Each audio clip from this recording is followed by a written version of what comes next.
¿Por qué nos cuesta tanto entender el arte contemporáneo?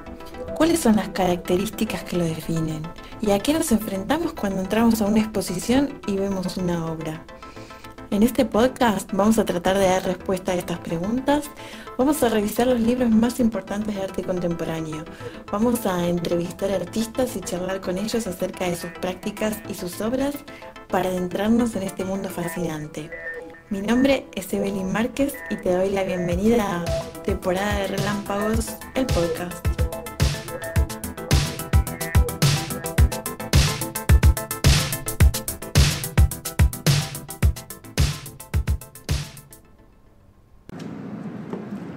Hola, ¿cómo están? Bienvenidos a un nuevo episodio del podcast de Temporada de Relámpagos. Hoy estoy con un invitado internacional, Nicolás Miranda.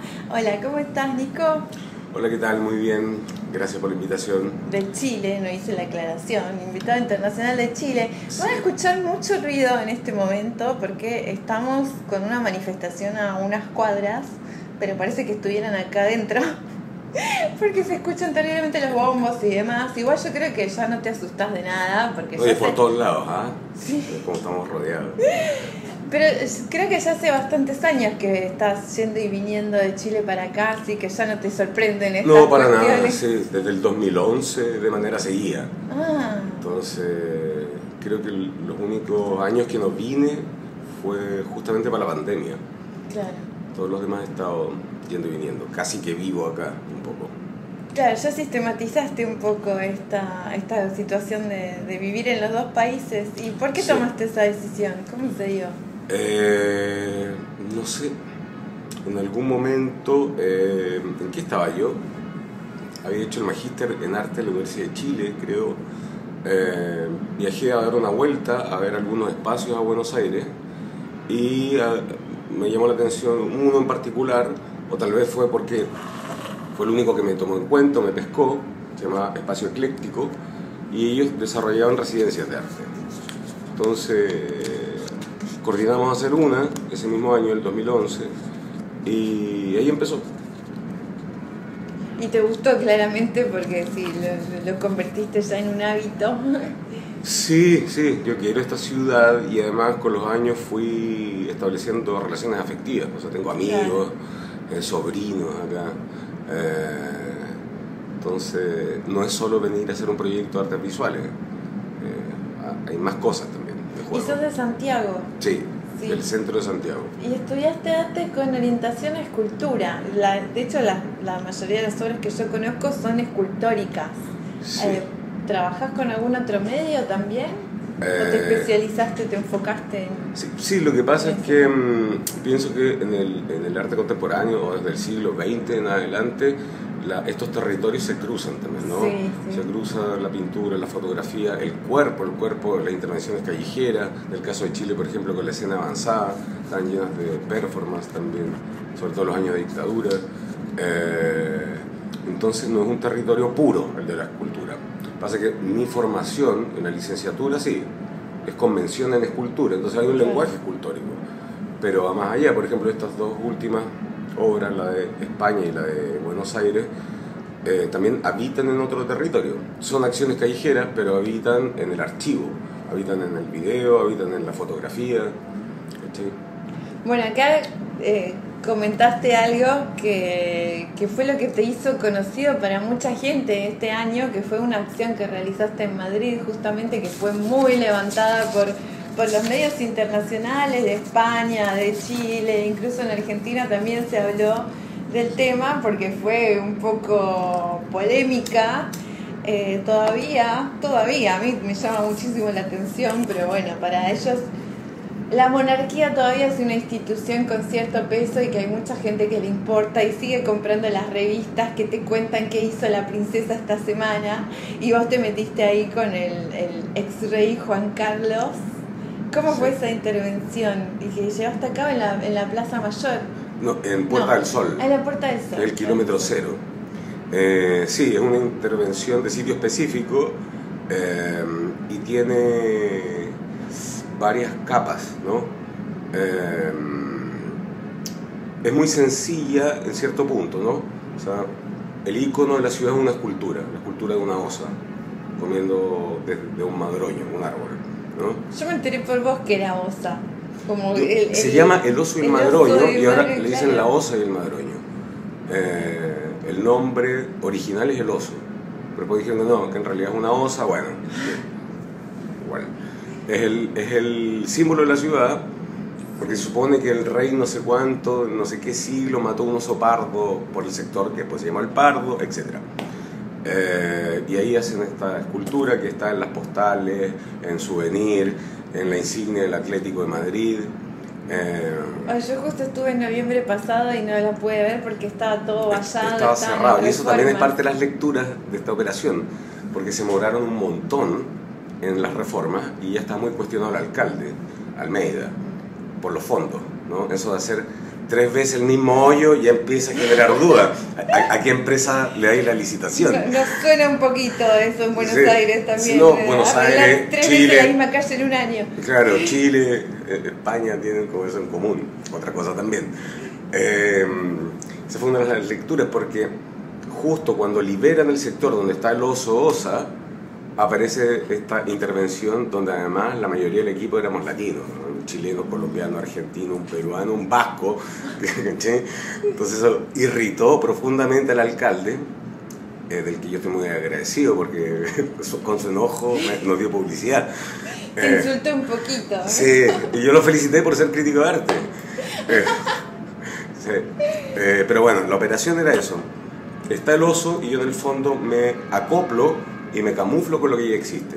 Entonces hice una escultura clásica, muy de plaza, del rey emérito, de pie, apuntando con un rifle de caza, de cacería. Y esto lo instalamos a unos metros del oso. Entonces la lectura, con estos dos elementos, un elemento A más un elemento B, cambia, ¿no? O sea, si esa escultura que yo hice del rey la instalo en un espacio neutro blanco, puede ser hasta un homenaje para este tipo, ¿no? A mí justamente eso me interesa en las operaciones visuales, generar un punto de tensión, un ruido y una relectura de lo ya dado, tomándome o apropiándome de elementos que ya existen. Existe el monumento del oso osa y existe el historial de Juan Carlos. Eso es lo que hicimos. Ahora, al mismo tiempo fue un operativo, o sea, esto lo construimos en Santiago, se empezó a construir en Santiago. Se llevó por partes en 2 maletas, la cabeza por un lado, las patas por otro, el rifle desarmado para que no nos pararan, para que no me pararan, viajé solo ahí. Revisé las cámaras de Puerta del Sol desde acá a Sudamérica para ver el tipo de luz, flujo de gente según la hora, rondas de la policía, ¿sí? O sea, por ejemplo, ahí siempre hay policía civil, eso ya estábamos echados nuestra suerte, pero en la medida en que pudiéramos controlar la acción, tratamos de hacerlo. Entonces, todo eso también es parte del relato, que de Sudamérica se lleva al rey descuartizado y se ensamble allá. El pedestal también, eran unas placas que tenían un sistema de ensamblaje. Eso empieza a ser parte del relato porque es distinto que lo haga un alemán o un japonés a que lo haga un sudamericano. Donde también cuando se habla de discursos descoloniales, muchas veces, no siempre, adoptamos el territorio de la víctima. Que sí, es verdad, es parte de nuestra historia, pero a mí no me atrae, prefiero hacer obras más puntuadas, incomodar, a que dar lástima, ¿cachai?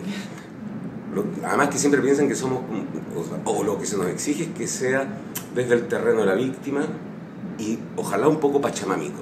Entonces... Es un poco prefiero, el tipo de obras que se seleccionan en bienales, exacto, en eventos yo prefiero entretenerme e incomodar. ¿Sí? Es lo que esperan de nosotros. Sí.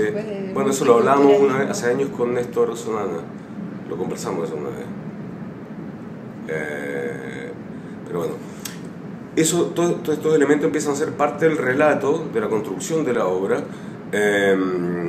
Pero también hay por ejemplo, nosotros la llevamos en metro. Yo desde que llegué a Madrid fui todos los días con cronómetro a ver cuánto nos demorábamos de tal estación a tal otra, desde Embajadores a Puerta del Sol. Vimos el cambio de guardia de la policía, la comisaría está ahí al lado. Entonces, teniendo todo eso controlado, ya ejecutamos el operativo, ¿cachai? Sí, una película policial prácticamente. Ahora, eso era súper entretenido. Yo me asesoré con un abogado vasco ligado a derechos humanos de allá, Endica Zulueta, y vimos todas las opciones de no salir perjudicados. ni yo ni la gente del equipo. Claro, porque sigue habiendo cierta legislación Ley Mordaza. en la que no te podés involucrar. O sea, hay obras que han sido censuradas, hay un Sí. rapero en Cana, esta obra del emérito, que se me olvidó la autora, donde despidieron a toda la gente del museo, esto fue en Barcelona, y se acabó, no se hizo la muestra, que era una figura del emérito a 4 patas siendo sodomizado por, Sí. por una líder boliviana. Y hay unos artículos, que a esta altura se me olvidaron los números, pero llegué hasta sabérmelo, que dice que cualquier imagen humillante es un atentado a la corona. Y eso tiene penas, ¿sí?, legales. Entonces, para mí era entretenido, como un pie forzado, pasar por todo ese laberinto legal y hacer una obra puntuda, incómoda, pero que no me pudieran decir nada. Porque el rey de pie, con un rifle, hay fotos de él así. No le puse el rifle del culo. ¿Sí? No, Entonces, tal cual, que fue de discusión, ¿no? Que se lo vio divirtiéndose, cazando animales en peligro de extinción. Claro, y además tiene que ver con tomarse, porque mi trabajo ese tampoco, yo soy, a ver, no soy ni animalista ni antianimalista, ¿cachai? No soy vegano, por ejemplo, ¿cachai? Me tomo de ciertos clichés, porque pienso que el cliché está muy mal mirado, pero depende cómo se utilice, ¿no? Es como el pastiche en literatura, como la figura del centón en literatura. Si se abordan con cierta habilidad, son recursos súper potentes, porque son leíbles para todas y todos, ¿no? Entonces el prontuario de este señor, todos lo hemos visto, y de eso yo me aprovecho, ¿no? Sí, y además, bueno, no es solamente como esto de los clichés, esta situación de que sigan teniendo ciertas prerrogativas y cierto acceso muy livianamente a situaciones que ya hoy en día están como muy mal vistas. Sí. Y con toda liviandad, y después decir, ¡ay, me equivoqué! Exacto, no volverá a ocurrir. Pero ojo, esto también fue suerte. Cuando yo llego a Madrid, el rey había llegado un día antes que yo. Entonces estuvo justo ahí. Cuando empezó a salir en las noticias. Sí, porque fue estas cuestiones que tienen de deporte náutico en Galicia. Claro. O sea, al tipo le gusta también provocar. Ahora estos tuvieron elecciones y al final no sé para qué tienen si el rey actual, el hijo termina eligiendo a dedo, que es el candidato único, porque estos tienen un régimen parlamentario. Entonces, es bien cuestionable el poder que tiene la monarquía ahí, y además lo poco que se la toca dentro de la misma España, y por eso no nombro al País Vasco ni a Cataluña. La tocan poco, a veces por temor, otras veces porque la tienen muy asumida, y otras veces porque tiene un porcentaje, no sé si es el 50%, pero como decís tú, hay gente que la sigue, hoy por hoy. Entonces, acá hay revistas que salen y que te cuentan la vida de la reina máxima, y hay gente que le interesa saber qué hace la reina máxima del otro lado del mundo. Claro. Me imagino ya que tienen ya esa tradición inculcada. Sí. Y ahora venís a Argentina con un proyecto que se llama Gente en su sitio o Tentativas de una noble igualdad. Sí. Que también va por el lado escultórico, pero acá es como que, bueno, también se camufla un poco porque vos utilizás como base ciertas esculturas que están por la ciudad de Buenos Aires, que tienen que ver con historietas famosas, personajes como Mafalda, como Clemente, el Olmedo, Eternauta. Rivero. También, claro, también hay personas reales, sabemos la ficción Sí. y personas que fueron consideradas importantes Sí. por alguna actitud. Y vos traes 3 personajes nuevos acá. Sí, pero para conectarlas, puedo hacer una pausa en relación a la de Madrid, porque tiene que ver con 2 obras que son muy parecidas, pero también tienen diferencias notorias, ¿no?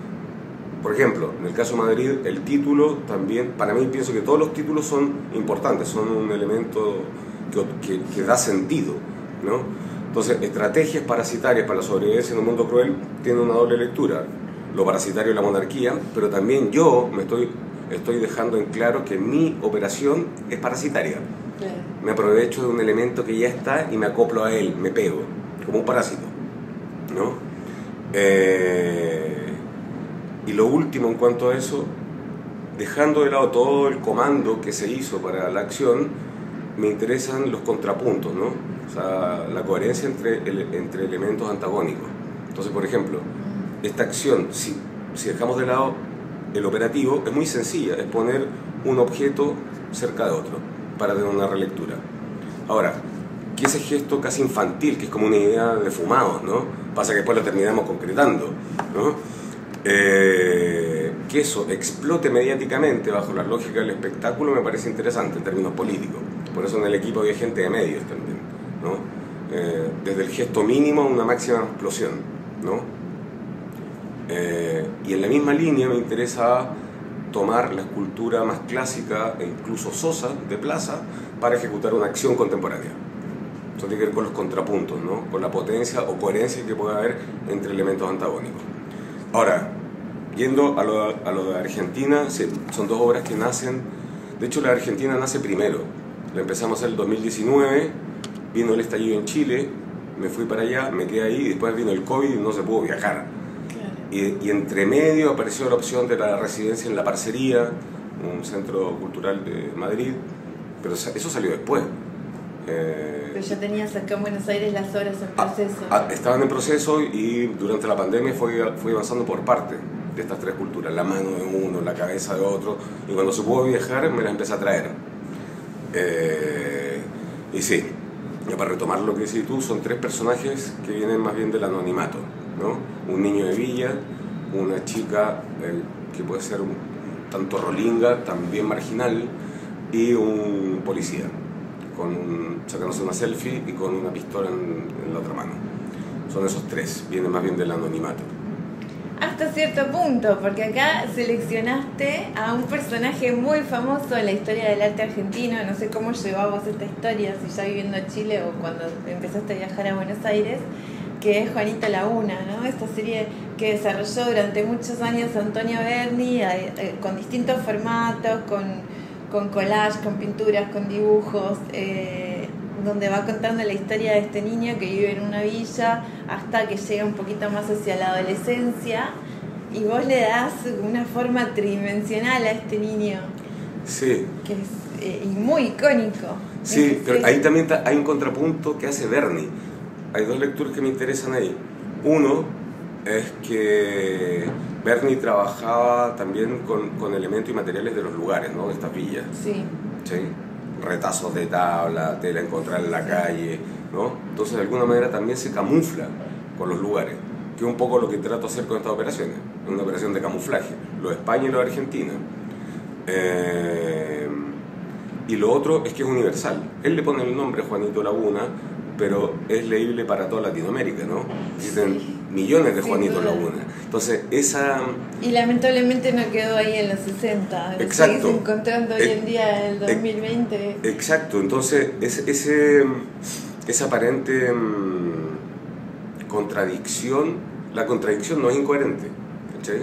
Es como el positivo negativo, la coherencia de un techo a dos aguas. Esa contradicción es dialéctica pura, ¿no? O sea, es súper icónico su nombre, Juanito Laguna, pero pueden ser millones. ¿Cachai? A eso me refiero con lo del anonimato. Sí, además que, bueno, tampoco es muy reconocible porque tienen la carita, no es que siempre es idéntica, que lo ves ahora en escultura y puedes asociarlo con él. No, claro, o sea, tomé ciertos elementos básicos, pero tal vez pasan muy desapercibidos, de las caras que le hizo Berni, ciertos rasgos mínimos, el tipo de nariz, el color en uno sale con un chaleco y un pantalón azul, acá lo cambiamos por un buzo que dice Nico en lugar de Nike, ¿sí? Las alpargatas, entonces hay pequeñas claves. Nada menos que tu nombre. Sí, sí, autorreferente el weón. Una manera de firmar.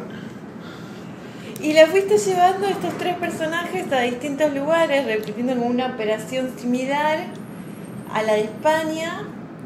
¿Y cómo seleccionaste estos lugares donde ibas a hacer este registro, que hoy en día se puede ver en la exposición en Pabellón 4? ¿Vos ya conocías estos lugares previamente? Sí. Hay otro punto, volvemos a lo del título. El título de este proyecto tiene tres claves y una que le da, que viene a ser la bisagra, ¿no? Gente en su sitio, el nombre de un libro de Quino, el creador de Mafalda. Sí. Y para mí igual es un referente. Sí. No la igualdad aparece en la versión larga del himno argentino. Y la clave ahí está en la palabra tentativas. Porque así como fueron estos 3 personajes, podrían haber sido solo 1 o 5. Y así como fueron 16 locaciones, podrían haber sido 7 o 200. 16. Sí, fueron 16 en total. Entonces son tentativas de una sucesión de acciones callejeras con tal de generar un relato, ¿no? Entonces son tentativas. Ahora, que sea tentativa no significa que las locaciones son al pedo, ¿no? O sea, fueron elegidas, ¿no? Y si las conocía, también hablé con gente cercana de acá de Buenos Aires para que me tiraran ideas en los meses previos, pero fueron elegidas a conciencia. Y da muchísima impresión el policía, ¿no? Ese gesto sí. Un poco pícaro, ahí tomándose la foto. Pícaro, violento. Pero tienen claro. distintos grados de violencia. Por ejemplo, el policía, el día de la marcha de las madres, un día jueves en Plaza de Mayo, o fuera del club atlético, que es un espacio de memoria, es distinto al lado del larguirucho. El larguirucho mirando para el lado. Ahí el que te arma la foto, el cuadro, es el larguirucho. Claro, como el contexto. El policía le está apuntando y el larguirucho está mirando para un lado. Son todas violentas, pero en distintos niveles. O como Juanito solo fuera de una de las puertas doradas de la Bolsa de Comercio, ¿no? También tienen un grado de violencia y me carga hablar de que no hay nada peor que decir que uno es chistoso, porque eso es súper fome, ¿no? Fome es un término chileno, eso es súper latero, pero me refiero a que justamente me interesa el humor como herramienta crítica, ¿cachai? Y tiene que ver con las contradicciones, probablemente poner algo donde se supone que no va, pero que aún así tenga sentido. Sí, es cierto que siento que hay un componente de humor, pero a la vez siempre hay un trasfondo amargo. Que van de la mano. Es eso. Yo pienso, como dice un mexicano, dice tratar lo banal como notable y lo notable como banal. ¿Sí? Y hay algo de amargura ahí. O sea, yo pienso que el humor está absolutamente ligado a una mirada crítica, y una mirada crítica puede tener algo de amargura.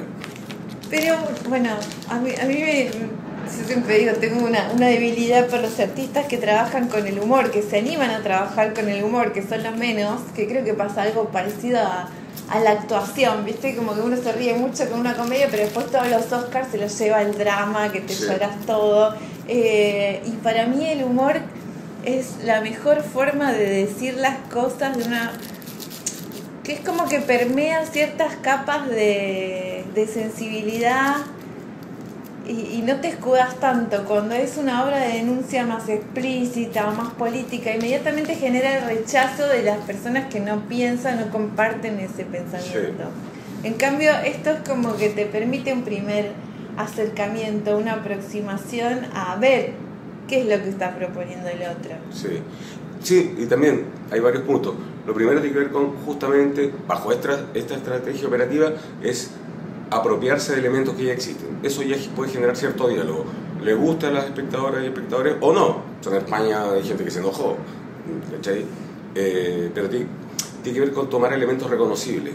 Y eso también permite salir de la posibilidad de que la obra sea un panfleto. Yo pienso que cuando la obra es un panfleto, terminan teniendo menos potencia política que una obra con humor negro. Sí, ¿Por qué? Porque en el fondo asumo el arte contemporáneo como operaciones visuales, y estas las divido en 2 grandes pilares: el lenguaje visual y el carácter contextual. El lenguaje visual significa que es un fenómeno comunicativo en sí mismo y no un conductor de mensaje. Yo no uso las artes visuales para tirar un panfleto, sino que se ejecuta, ¿no? Es un sistema combinatorio de signos como un lenguaje. Si en una frase yo saco una palabra y la pongo en otro lugar de la frase, puedo cambiar el sentido, ¿no? El SIDA tiene cura, es distinto decir el cura tiene SIDA, y estoy ocupando los mismos elementos. ¿Cachai? Entonces lo veo como un lenguaje, y eso me permite escapar de la posibilidad de el botón de muestra, del panfleto, de lo sensiblero. ¿Cachai? Es que cuando es más explícito también es como que vos le estás diciendo al otro lo que tiene que pensar. Claro. Y cuando la otra persona no piensa lo mismo, se blinda instantáneamente. Y ahí ya es como que cortas toda posibilidad de diálogo. Totalmente. Como los que te siguen terminan siendo los que piensan lo mismo que vos. Sí. Y no conseguís ningún cambio. En estas dos obras lo que hago es repetir dinámicas que ya existen. Por ejemplo, en la de Argentina, las diferencias con España es que fueron 16 locaciones y en España teníamos una sola opción. Claro. ¿Sí? Y esa era la gracia.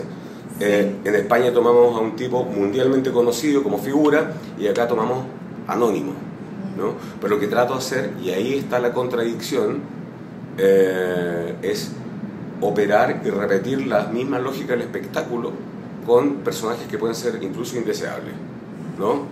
O sea, acá estas esculturas que están en las veredas porteñas están hechas bajo la singularidad de cada uno de ellos. Son únicos e irrepetibles, por eso están en la calle, para que las y los turistas saquen fotos. Sí. Yo hago lo mismo con personajes anónimos que pueden ser miles y que pueden incluso desagradar, ¿no? O sea, yo pensaba, ¿qué pasa si un guiri se saca, un turista gringo se saca una foto con Juanito? Igual es violento, ¿cachai? Entonces tiene que ver con repetir lo que ya está, pero generar un pequeño ruido. Por eso te hablaba de camuflar y acoplar. El acople lo pienso como el efecto de la guitarra con un amplificador. Va generando un ruido, ¿sí? Tengo en este caso un ruido visual, ¿sí? Y en relación a lo que dices tú, acá lo tenía anotado, lo dice Juan Pablo Villalobos, el mexicano que es lo que dice en relación a un libro de George Perec, que para mí es un referente, ¿ya? Un libro que se llama Lo Infraordinario, donde justamente habla de observar lo que no le importa a nadie, que eso es lo que construye la realidad, ¿no?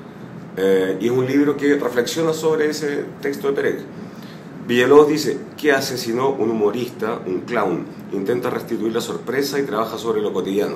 Pensemos en algunas de las estrategias del humor. Invertir las cosas manteniendo las reglas, creando así una nueva lógica. Descubrir lo que está escondido dentro de un punto de vista convencional, asumiendo una perspectiva inusitada. Proponer una incongruencia entre tema y actitud. Tratar lo que es banal como notable y lo que es notable como banal. Yo creo que esa es una definición súper atinada del humor y de ciertas estrategias. ¿Sí? Bien. Y vos comentabas recién un par de lugares a donde las expusiste, en Plaza de Mayo, cuando está la ronda de las abuelas, Sí. en un centro de detención, y también lo llevaste a escuelas muy famosas de la ciudad, Sí. a 11. ¿Cómo fue la reacción del público? Yo pude acompañarte en uno de esos recorridos y me impresionó muchísimo que todo el mundo estaba súper atento y algunos incluso te seguían, eran como se armaba un desfile atrás tuyo, con una procesión, con las imágenes. Sí. Mucha gente necesitaba contarte, hacerte un comentario. Sí. ¿Eso te pasó en todos lados? ¿Cómo fue? ¿Te esperabas una reacción así del público? Tan intensa. Son cuestiones que pasan, pero no es un pilar en la obra, porque no es un experimento sociológico. Pero sí uno asume que pueden pasar estas cosas. O sea, que alguno te pregunte, que otro te cuente algo, que otra persona lea la operación, que alguien se moleste, que alguien lo entienda y se saque fotos, eso pasó. En general no das mucho espacio para que eso suceda porque son rápidas, ¿no? Depende, sí, pero por ejemplo en Plaza de Mayo estuvimos como media hora, que es lo que dura la actividad. El primer día estuvimos menos tiempo justamente para calibrar cuánto tiempo era suficiente. Acá tampoco era delito, pero también te podían preguntar qué onda, qué sé yo. También estamos conectados con un abogado de sales por las dudas. También nos recomendaban que no fuera muy larga. ¿Sí? Sí, yo creo que el máximo fue media hora. La que estuvo menos habrá estado, no sé, 10 minutos. También depende de la locación, ¿no? Claro. Esa que viste tú de Juanito en el Pasto, donde a un lado se ve de lejos Puerto Madero y al otro lado se ve la Casa Rosada, es una locación, claro, como bien solitaria. Bien solitaria, pero bueno, ya el hecho de que hubiera fotógrafas hacía que la gente mirara que estaba no, fotografiando. Lo que pasaron, y después cuando fuimos caminando, claro, y se da eso que te empiezan a conversar, algunos se asustan, piensan que hay un pendejo desmayado, ¿sí? Sí, tal cual. ¿Y hubo alguna reacción así que te sorprendiera, que no esperaras, un comentario? Sí, por ejemplo, en Plaza de Mayo, y yo lo entendía, ahí estamos coordinados también con la gente, que en España se molestara el alcalde del PP, mejor, pero acá yo tampoco quería molestar a las madres, ni a la organización. Entonces se acercaban a preguntar qué era esto, algunos dijeron que esto lo puso Larreta, y lo pensaron en serio, porque podría ser una posibilidad.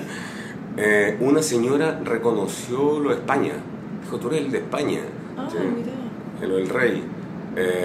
Ahí una pareja también se sacó fotos. Sí, ahí estuvo intenso. Dos personas, ¿dónde fue que se molestaron? Dos señoras, afuera del Nacional Buenos Aires, que comentó que era una falta de respeto.